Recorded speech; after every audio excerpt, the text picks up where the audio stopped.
मैं सुभाष चंद्र, सहायक अध्यापक हिंदी, नेहरू इंटर कॉलेज, मनसा छापा, कुशीनगर। बच्चों, ऑनलाइन पढ़ाई हो रही है जिसमें हम आप लोगों को सूरदास की 8वें पद्य का अर्थ संदर्भ बता चुके हैं। अब आप पुनः 9वां देखें। ऊधो जाओ तुम्हि हम जाने, श्याम तुम्हि हाँ कौ नहीं पठायो। तुम हो बीच भुलाने, ब्रज नारी सौ जो कहत हो, बात कहत न लजाने। बड़े लोग न विवेक तुम्हारे, ऐसे भय अयाने। हम सो कही लही हम सही कह, जिय गुण लेहु सयाने। कह अबला कह दिसम, कह अबला कह दशा दिगंबर, मस्ट करो पहचाने। साच कहो तुमको अपनी सौ, बूझती बात निदाने। सूर श्याम जब तुम्हें पठायो, तब ने कहो मुस्काने। ये पद रहा सूरदास का। अब कठिन शब्दों के अर्थ देखिए। पठायो माने भेजा है, पठायो माने भेजा है। अब देखिए फिर नारीनी माने नारी स्त्री, लजाने माने शर्म, विवेक, विवेक माने विवेक, अयाने माने अज्ञानी, सही माने सहना, जिय माने मन में, क माने कहाँ, अबला माने नारी, दशा माने दशा, दिगंबर माने वस्त्रहीन, दिगंबर माने वस्त्रहीन। मस्ट करो चुप करो, साच माने सत्य, सौ माने शपथ कसम, बूझती माने बताओ, निदान माने अंत में, नेको माने तनिक। ये कठिन शब्द के अर्थ रहे। संदर्भ आपको पूर्व के पद में हम पहले ही बता चुके हैं। प्रसंग इसी पद से बनेगा और उसको देखें। हेडिंग लिख, संदर्भ लिखने के बाद प्रसंग का हेडिंग लिखेंगे, पद से ही निकालेंगे। लिखेंगे प्रस्तुत पद्यांश में गोपियां उद्धव से कहती हैं। प्रस्तुत पद्यांश में गोपियां उद्धव से कहती हैं, हे उद्धव, तुम निर्गुण ब्रह्म को नहीं मानोगे, मानोगे। पद्यांश में उद्धव तथा गोपियों के बीच के हुए तर्क वितर्क का वर्णन किया गया है। इस पद्यांश में उद्धव तथा गोपियों के बीच हुए तर्क वितर्क का वर्णन किया गया है। अब व्याख्या में देखें। उद्धव जाओ तुम्हि हम जाने, श्याम तुम्हि हाँ कौ नहीं पठायो। तुम हाओ बीच भुलाने। गोपियां उद्धव से कहती हैं कि तुम यहाँ से वापस चले जाओ। उद्धव जाओ तुम्हि हम जाने। गोपियां कहती हैं उद्धव से कि तुम यहाँ से वापस चले जाओ, हम तुम्हें अच्छी प्रकार से जानते हैं। हम तुम्हें अच्छी प्रकार से जानते हैं। हमें ऐसा प्रतीत हो रहा है कि तुम यहाँ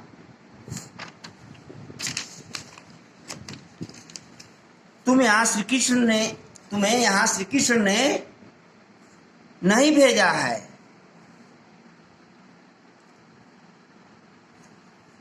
तुम स्वयं रास्ता भटक कर यहाँ आ गए हो।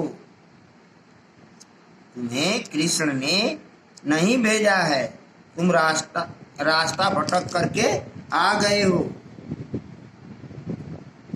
ब्रज नारी सौ जो कहत हो, पाहत कहत न ल जाने, बड़े लोग न विवेक तुम्हारे ऐसे भय आने।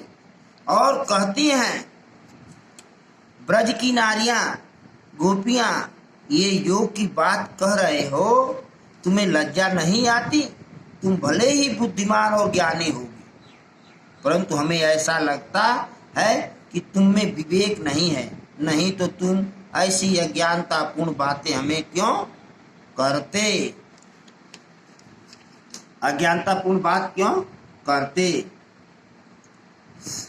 हम सो कही लई, हम सहल कह, जी गुण ले सयाने, कह अबला कह दशा दिगंबर, मष्ट करो पहुंचाने। और कहती हैं कि तुमने ये मन में विचार कर लो कि जो हमसे कह दिया, ब्रज में किसी अन्य से ऐसी बात न कहना। हमने तो सहन कर लिया, कोई दूसरा गोपी सहन नहीं करेगी। यहाँ योग दिगंबर अर्थात वस्त्रहीन अवस्था और काय हम अबला नारी। अतः अब तुम चुप हो जाओ और जो भी कहना है सोच समझकर कहना। ठीक है, साच कहो तुमको अपनी सौ बुझत बात निदाने, सूर श्याम जब तुम्हें पठाओ तब नेको मुस्कान। और कहती हैं गोपिया कि कहती हैं कि तुम सच सच बतलाओ कि जब श्री कृष्ण ने तुम्हें यहाँ भेजा था, वह क्या थोड़ा सा मुस्कुराए थे? वे अवश्य मुस्कुराए होंगे, तभी तो उन्होंने तुम्हारे साथ उपहास करने के लिए तुम्हें यहाँ भेजा है। ये व्याख्या रहा। काव्यगत संदर्भ लिखेंगे हेडिंग देकर के, नीचे व्याख्या के बाद काव्यगत संदर्भ हेडिंग देंगे, उसमें लिखेंगे भाषा, आपको पहले बता चुके हैं ब्रज भाषा इस पद्य में, शैली मुक्तक है, गुण माधुर्य है, रस श्रृंगार का वियोग रूप है, छंद के पद है, और अलंकार जो है अनुप्रास है, अनुप्रास अलंकार है।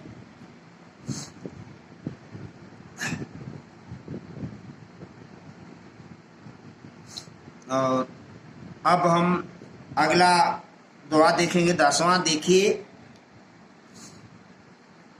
पद्यांश 10 देखिए पद। निर्गुण कौन देश कौवासी, मधुकर कही समुझाई सौम दे, बूझत साच न हासी।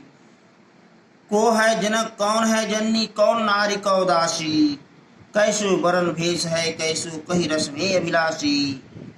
पाओगे पुण्य कियो आपनो, जोरे करोगे गाशी, सुनत मौन है रहो बावरो, सूर सवय मति नाशी। ये पद्यांश बच्चे इंपॉर्टेंट है, परीक्षा में भी आता है, इसको ध्यान से देखें, कठिन शब्दों के अर्थ देखें। निर्गुण माने निराकार, निर्गुण माने निराकार, और देश माने देश, वासी माने निवासी, मधुकर माने भावरा, सौ माने सौगंध, साच माने सत्य, हासी माने हंसी करना, जनक माने पिता, जननी माने माता, नारी माने नारी स्त्री, वर्ण माने रंग वर्ण, भेष माने भेष, अभिलाषी माने इच्छुक, पुण्य माने फल, गासी माने छल कपट, मौन माने चुप, रहो माने रह गए, बावरो माने पागल होना, समय माने सारा, मति माने विवेक, नासी माने समाप्त हो गया। ये कठिन शब्द के अर्थ रहे। अब आप लोग संदर्भ पूर्वक लिखेंगे, पहले जो बता चुके हैं वही संदर्भ बनाकर लिखेंगे, प्रसंग में लिखेंगे। प्रस्तुत पद्यांश में सूरदास ने गोपियों के माध्यम से निर्गुण ब्रह्म की उपासना का खंडन तथा सगुण कृष्ण की भक्ति का मंडन किया है।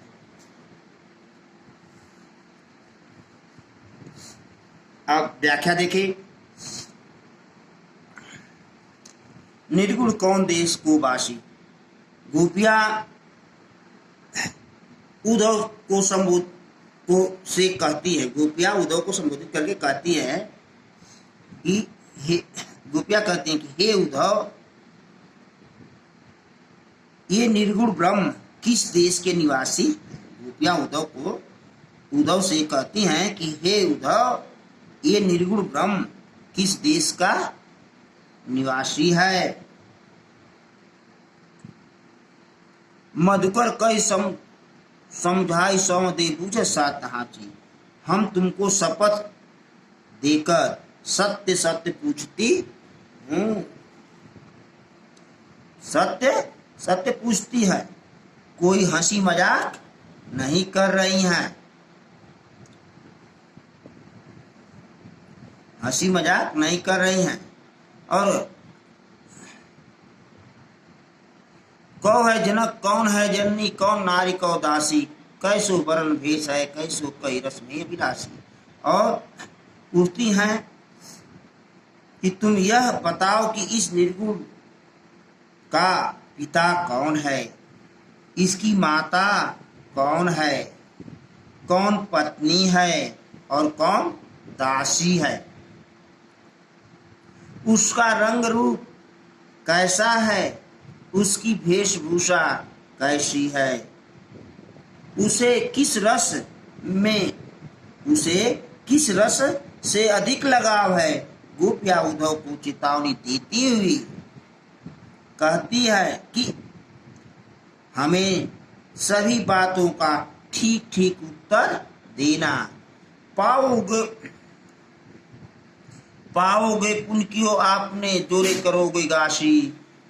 सुनत मौन हो रहो बावरो, सूर सवे मती नासी। यदि तुम हमारे साथ छल करोगे उसका फल स्वयं ही भुगतोगे। सूरदास जी कहते हैं कि गोपियों के इतने व्यंग सुनकर उद्धव ठगे से हो गए। उनका सारा विवेक समाप्त हो गया। गोपियों ने अपने चतुराई से ज्ञानी उद्धव को परास्त कर दिया, अर्थात उद्धव का सारा ज्ञान अनपढ़ गोपियों के सामने नष्ट हो गया, समाप्त हो गया। ये काव्य सौंदर्य देखें। भाषा जो है ब्रज है, शैली मुक्तक, गुण माधुर्य, रस जो है वियोग श्रृंगार एवं हास्य रस इसमें भी है, छंद गेय पद है। अलंकार अनुप्रास अलंकार है। और यहीं हम ये पद समाप्त होता है 10वां। अब अगले अंक में आपको पढ़ाएंगे 11।